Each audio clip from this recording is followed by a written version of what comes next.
नंदनवन police ठाण्याच्या हद्दीत जुन्या वादाच्या कारणावरून 2 इसमांनी उमेश काळबांडे यांना पोटावर चाकूने वार करून जखमी केले, ज्यांचा उपचार इस्पितळात सुरू असताना त्यांचा मृत्यू झालाय।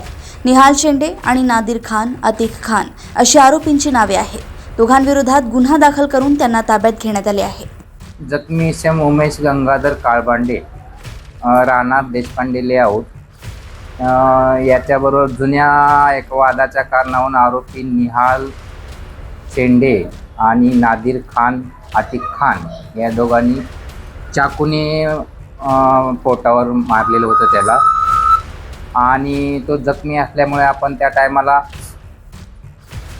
BNSS 109 प्रमाणे आणि दोघांना गुन्हा दाखल केलेला होता।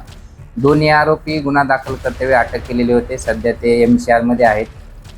जखमी इसम हा काल रात्री मयत झाला अशी हॉस्पिटलची MLC आम्हाला प्राप्त झाली। त्यानुसार जखमी इसमाचं पोस्टमार्टम करून अंत्यविधी झालेला आहे आणि सदर आरोपींना सध्या जेलमध्ये आहेत।